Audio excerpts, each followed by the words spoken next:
Madame, Monsieur, bonsoir et merci de nous rejoindre pour ce point de l'actualité. Alors qu'une intervention militaire ouest-africaine plane toujours sur le Niger, le CNSP annonce être ouvert au dialogue et promet une transition de 3 ans maximum.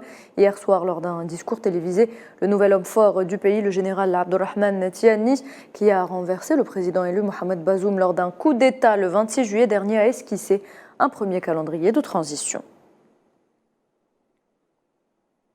Un agenda qui en a ravi plus d'un. Ils étaient plusieurs milliers à manifester ce matin à Niamey en soutien au régime militaire et à l'annonce faite hier.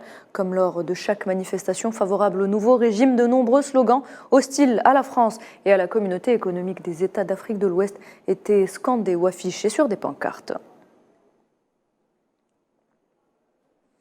5 policiers burkinabés en mission de reconnaissance ont été tués hier samedi lors d'une attaque dans le centre-est du Burkina Faso, selon l'état-major qui indique également qu'au moins 40 terroristes sont morts dans la riposte des forces de l'ordre. En Libye, le président du conseil présidentiel, Mohamed El-Menfi, a rencontré le doyen et les membres du conseil municipal de Misrata en présence de sages et de notables. Les différentes parties ont évoqué la réconciliation nationale et l'importance de la tenue d'élections dans les plus brefs délais, soulignant le soutien de Misrata à toutes les mesures pouvant assurer la stabilité et la paix dans tout le pays. Le Premier ministre libyen Abdelhamid Dbeibah ainsi que le président du Parlement Aguila Salah saluent l'unification de la Banque centrale de Libye qui a été annoncée ce matin au siège de la banque à Tripoli, et ce après des efforts nationaux sincères.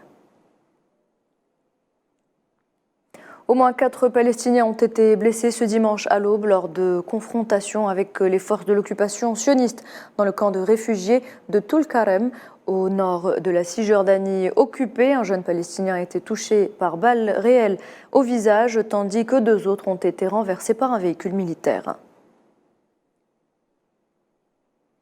Dans l'actualité également, l'armée russe dit avoir déjoué ce matin une attaque de drones ukrainiens visant les régions de Koursk et de Rostov qui bordent l'Ukraine.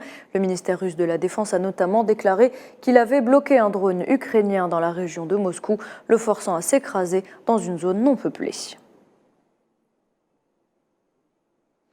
Et le Premier ministre néerlandais Mark Rutte a officialisé ce dimanche la livraison de F-16 néerlandais à l'Ukraine, une annonce qui intervient au lendemain de la visite surprise de Volodymyr Zelensky sur une base de l'armée de l'air néerlandaise au sud des Pays-Bas et 2 jours après le feu vert des États-Unis à la livraison par les Pays-Bas et le Danemark de ces appareils de conception américaine à Kiev.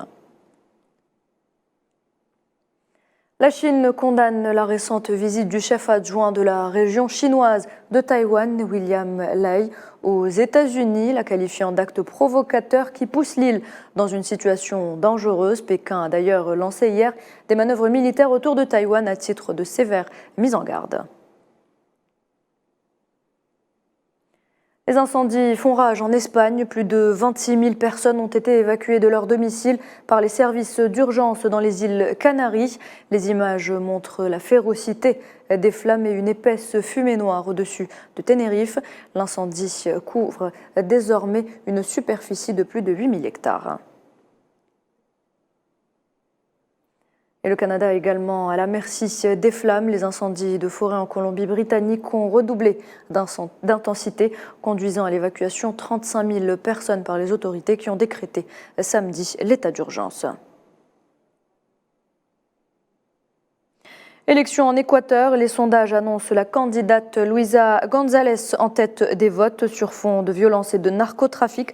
González appelle les autorités à attirer l'attention sur les migrants à l'étranger qui ne peuvent pas voter. Et voilà, c'est la fin de ce point de l'actualité. Merci de l'avoir suivi. Je vous retrouve à 19h pour le journal de la rédaction.